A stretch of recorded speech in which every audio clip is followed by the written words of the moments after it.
교회 성도 여러분 안녕하십니까? 11월 4일 화요일 새벽 기도의 시간입니다. 우리 함께 기도하겠습니다. 사랑이 많으신 하나님 아버지, 오늘 새로운 하루 저희에게 허락해 주심에 감사드립니다.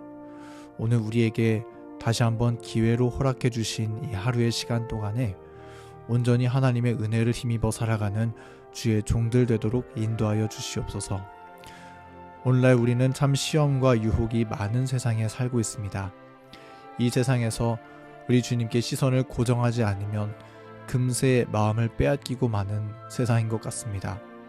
그러나 하나님, 항상 우리 마음의 중심에 거하여 좌정하여 주시고 하나님의 말씀의 원칙, 그 깊고 원대하며 놀라운 사랑의 원칙을 더욱 깊게 우리 마음에 새겨주시사 세상의 풍파 속에도 결코 지워지지 않고 더욱 밝게 증거되며 살아갈 수 있는 주님의 종들 되도록 하나님 인도하여 주시옵소서.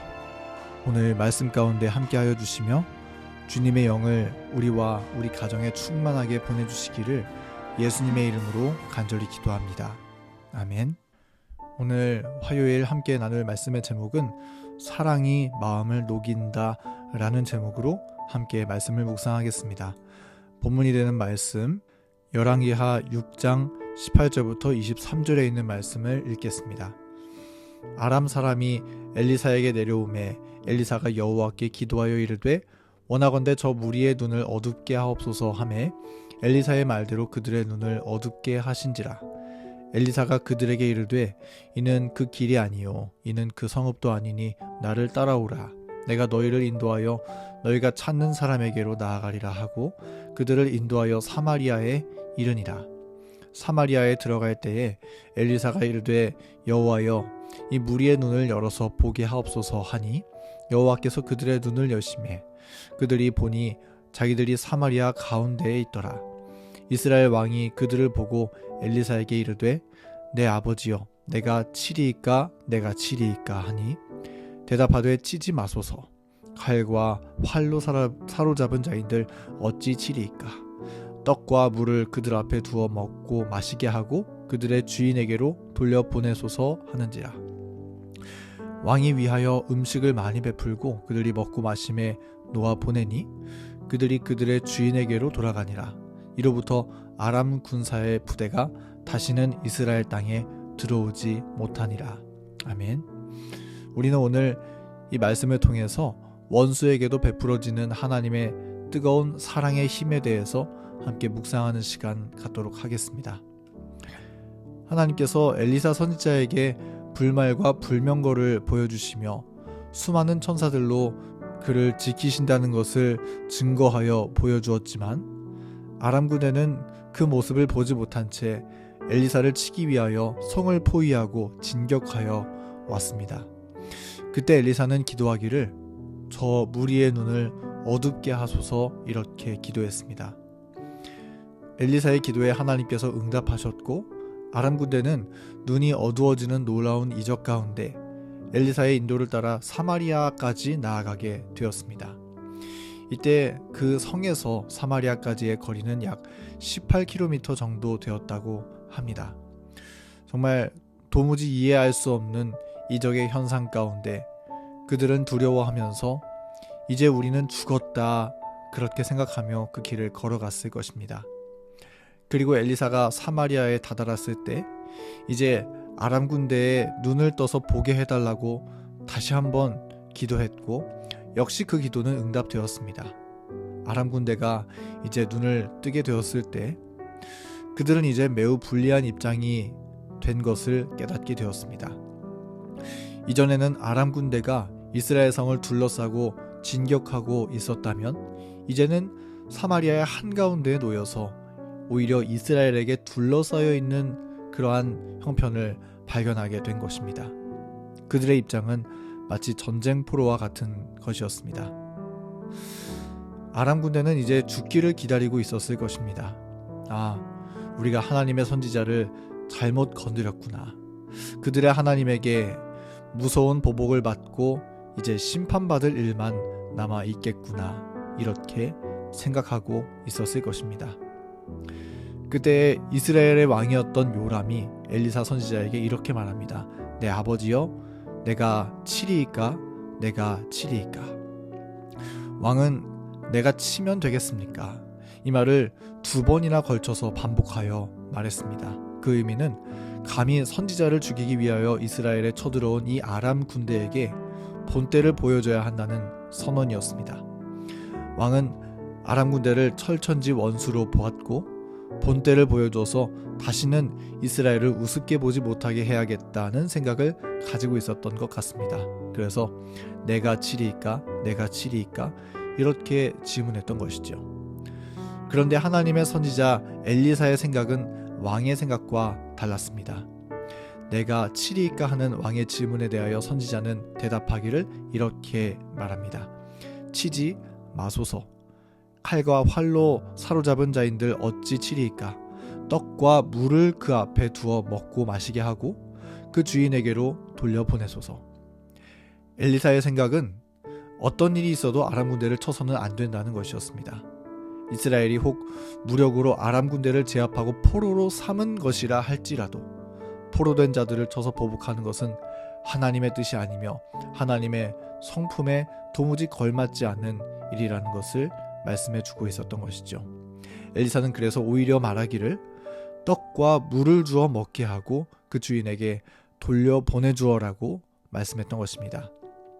엘리사의 눈에 보기에, 하나님의 성품의 눈으로 보기에 아람 군대는 철천지 원수가 아니라 그들을 방문한 손님이여 친구로 여겼던 것입니다.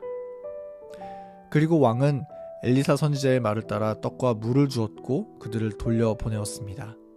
아람 군대는 사로잡혔을 때 이제 우리는 죽게 되었다 생각했지만, 무서운 하나님으로부터 보복을 당하고 심판을 당하게 될 것이라 생각했지만, 오히려 그들은 떡과 물을 얻어먹으며 악한 자에게도 베풀어 주시는 하나님의 사랑을 감동하며 돌아가게 된 것입니다.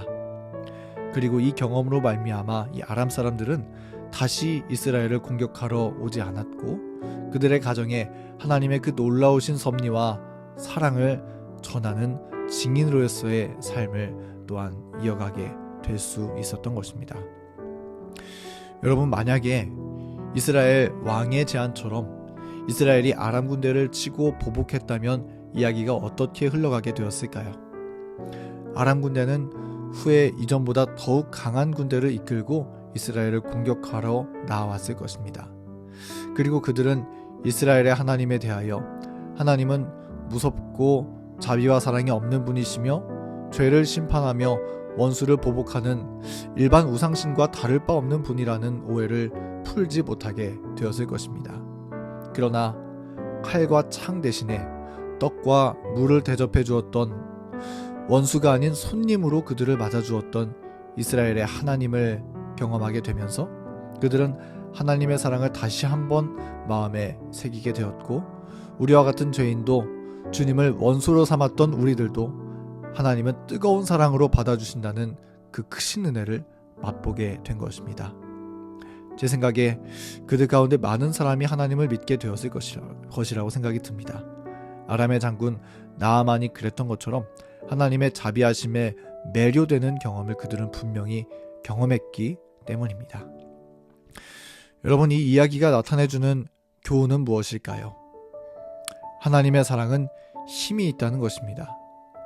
복수의 정신으로 원수를 대하는 것보다 원수가 감히 함부로 대하지 못하도록 인간의 힘을 드러내며 칼과 창으로 그들을 보복하는 일보다 사랑은 훨씬 더 강한 힘으로 원수의 마음을 녹일 수 있게 된다는 것입니다. 예전에 김대성 목사님이 말씀을 전하실 때 종종 하시던 예화가 기억이 납니다. 단단한 쇠는 때리고 빻는다고 해서 구부러지는 것이 아니라고 하는 것이죠. 그 대신 불 위에 녹여질 때 쇠는 구부러지고 형상이 변화될 수 있다는 이야기를 종종 하셨던 기억이 납니다. 인간을 변화시키시는 하나님의 사랑도 마치 이와 같습니다. 하나님은 보복의 정신으로서가 아니라 사랑의 정신으로 인간을 변화시키십니다. 원수에게 본때를 보여줘서 하나님을 인정하게 만드는 대신에 원수를 향한 하나님의 사랑의 깊이와 넓이와 높이를 그대로 보여주심으로써 원수의 마음을 녹임으로써 변화시키시는 은혜를 끼쳐주신다는 것입니다. 하나님의 말씀 잠언 25장 21절 22절 말씀은 그러한 사랑을 잘 나타내 보여주고 있습니다. 내 원수가 배고파하거든 음식을 먹이고 목말라 하거든 물을 마시게 하라. 그리하는 것은 핀 숯을 그의 머리에 놓는 것과 일반이요 여호와께서 내게 갚아 주시리라. 이 말씀은 우리의 원수에게, 우리에게 잘못 행한 자들에게 마치 선지자 엘리사가 그렇게 했던 것처럼 그들을 먹이고 마시우게 하라 말씀하고 있는데, 그렇게 하는 것은 핀 숯을 그의 머리에 놓는 것과 같다고 말씀하고 있는 것입니다. 핀 숯을 머리 위에 놓는다. 이게 무슨 의미인가 하면, 핀 숯을 머리 위에 놓는다는 것은 일종의 관용적인 표현으로 머리가 뜨거워진다는 것을 의미합니다. 우리의 원수에게 마땅히 대갚아 주어야 할 일일 텐데 보복하는 대신에 오히려 은혜를 베풀 때, 그들에게 하나님의 사랑을 실천해 줄 때, 떡과 물을 칼과 창 대신 마시우게 했을 때, 원수는 머리가 뜨거워지는 경험, 곧 민망하고 부끄러워서 하나님의 뜨거운 사랑에 감동하고 마음이 녹아지는 경험을 하게 된다는 의미를 가지고 있는 말씀입니다. 여러분, 우리에게도 원수가 있을 수 있습니다. 우리의 주변에, 우리의 가까이에 그런 사람이 혹 느껴질 수 있습니다. 그러나 오늘 말씀을 기억하시면서 그들에게 우리도 하나님의 사랑을 한번 실천해 보면 어떨까요? 그러면 그 뒤는 하나님께서 책임져 주실 것입니다. 확실한 것은 인간의 계획과 인간의 생각과 인간의 감정보다 하나님의 뜻은 언제나 올바르고 언제나 확실한 답을 가지고 있다는 것입니다. 내 억울함을 풀기 위하여 원수에게 똑같이 보복하는 일을 하는 것보다 오히려 그들에게 사랑을 베풀고 끌어안아 준다면, 그렇게 하나님의 사랑을 작게나마 실천해 볼 수 있다면 놀라우신 하나님의 은혜가 먼저 우리의 마음에 함께 하실 것이고 상대방에게 전해지게 될 것이며 우리의 관계 가운데 나타나게 되는 주님의 역사를 발견하게 될 줄 저는 믿습니다. 그런 놀라운 하나님의 사랑을 체험적으로 경험하는 저 여러분 되기를 간절히 바라면서 오늘 말씀을 마치겠습니다. 화요일 함께 기도할 기도 제목을 공유하겠습니다. 교회 환우분들을 위해서, 화요일 예배의 회복을 위해서, 교회 작년 선교회를 위해서, 교문의 교회 학생교회 사역과 고3 학생들을 위해서, 개인의 기도 제목을 위해서 음악이 마칠 때까지 기도의 시간 갖겠습니다.